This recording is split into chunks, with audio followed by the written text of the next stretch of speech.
looking extra cinematic today or what?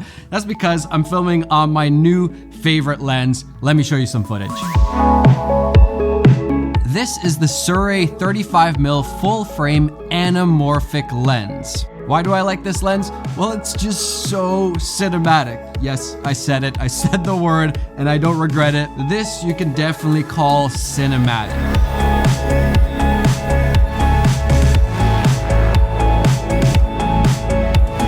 It just feels so different from any other lens that I've ever used. And fun fact, this is actually the first time I've ever used an anamorphic lens. I don't know how I've been a filmmaker for like 10 years now and never touched an anamorphic lens. I just love that this feels so different. It has characteristics that are very unique compared to any other lens that I own right now.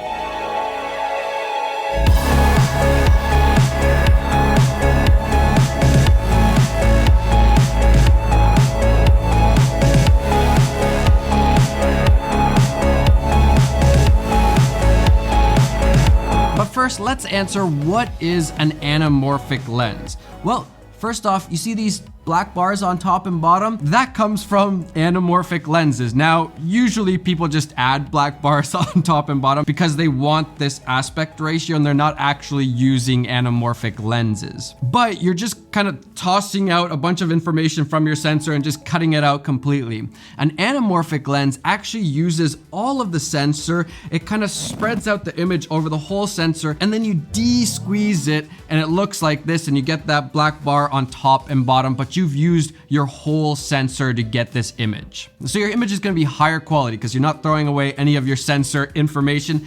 Another thing people love are the flares, which are quite known for anamorphic lenses.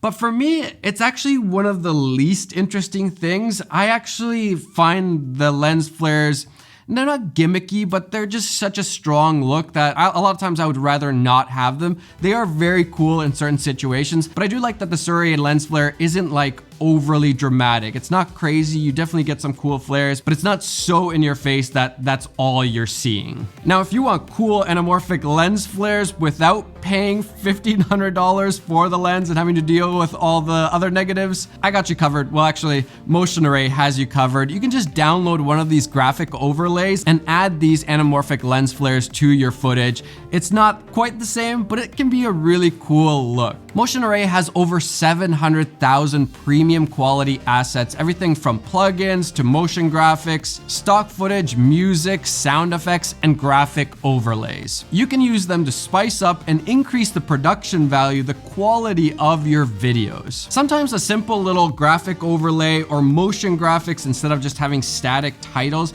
can really up the production value of your videos without having to spend $1,500 on a lens to make your videos look cool. This is much more affordable, especially for how many assets you get. I think people underestimate how just adding a little like graphic overlay, for example, can change the feeling of the video. For example, the Leica video that I did just a little bit ago, instead of just showing the photos, I did a nice cool like kind of like vintage film look to them and added some film burns and all that stuff.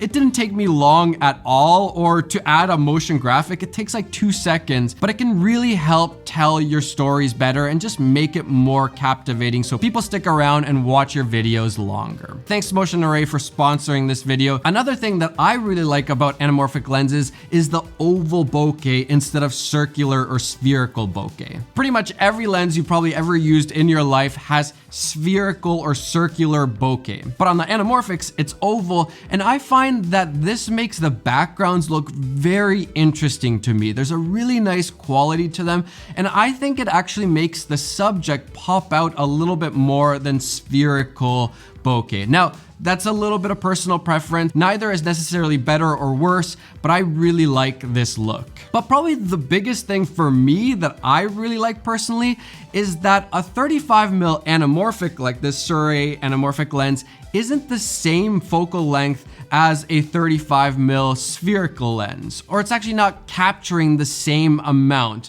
The anamorphic lenses are way wider. You get all of this extra space on the sides, and for me, I absolutely love wide lenses. So for me personally, I really like this look. I like how wide it is without like distorting my face crazy or anything like that. Vertically, it's the same. You just get a whole bunch extra horizontally. I feel like that's often overlooked and people probably don't even realize that, but for me, I really like it. The real question is, why are you making this video now? A lot of people are probably like, Matti, you're a little bit late to the game. That was like news a year ago.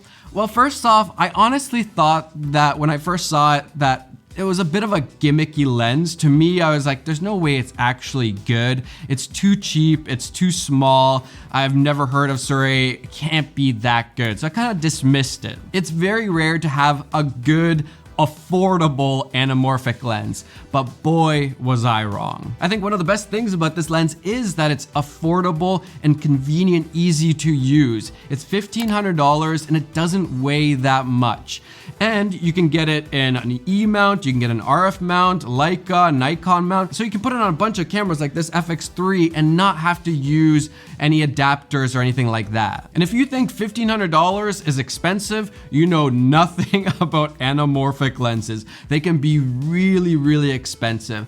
And on that note, if you're ever thinking, if somebody says this is an affordable piece of equipment, it's all very expensive, I know. But in perspective of where you are in your career, it can be either very expensive or very affordable. For example, when I started filmmaking, I would have never spent $1,500 on a lens. I couldn't afford that. My whole camera package didn't cost that much, but now I've been doing this for about 10 years and $1,500 for anamorphic is very affordable. Just keep that in mind in the future when people say affordable, it's probably in the perspective of all of its counterparts. But also, probably the biggest reason I'm talking about this lens right now is that I'm just very bored of camera lenses. They're all the same. They're all clean, they're all sharp, clean and clinical look. There's like no difference. Like I can't tell the difference between a Sony lens and a Canon lens. They look exactly the same to me. And this isn't sponsored by Sirui.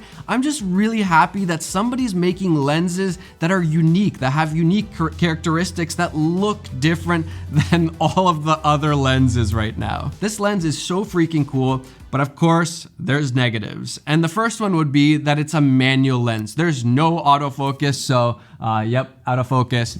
I'm out of focus. Hopefully I'm back in focus. It's a little tricky because I'm so used to autofocus lenses and autofocus has gotten so good. So that's unfortunate. Now I was gonna be like, but there's a fix for it.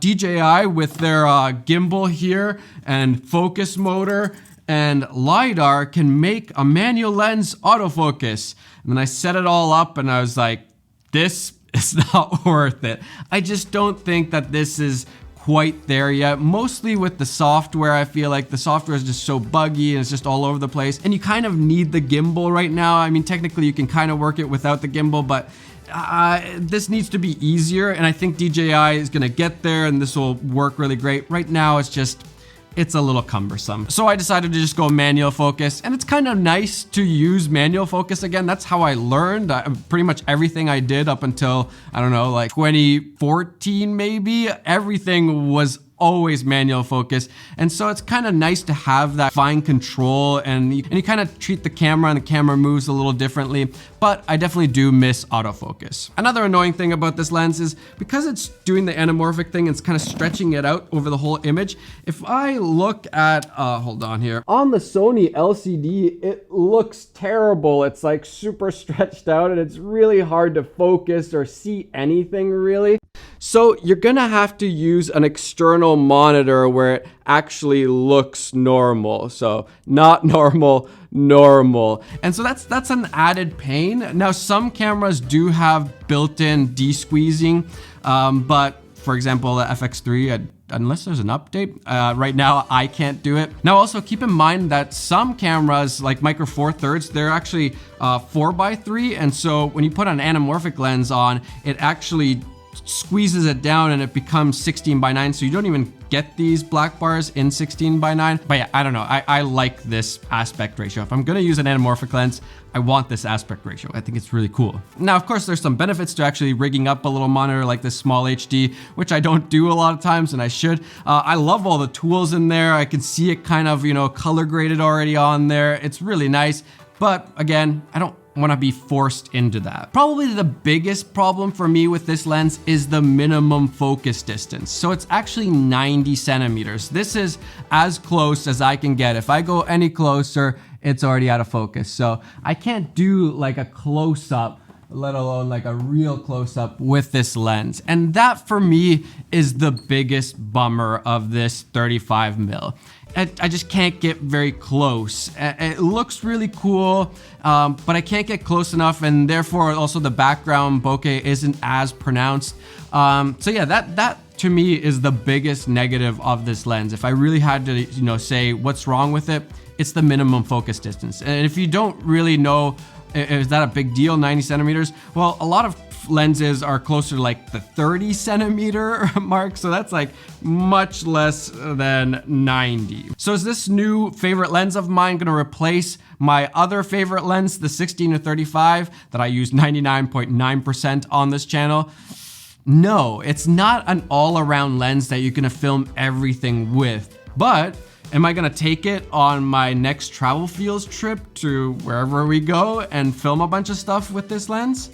Yeah, probably. I think it's really, really cool. I love the look from it. It's just nice to have a lens that has some character to it. Please, lens companies, listen to the people. I feel like there's a huge hole in the market, somewhere in between. Like, yeah, it's great having these really nice, clean, perfect lenses. It's nice to use those, but it would also be really nice to have lenses that have actual unique characteristics. All right, let me know. Are you sold on the Sirui Anamorphic, or do you think it's still just a gimmick like I did a year ago? Hope you enjoyed this video. I'll see you guys in the next one. Bye.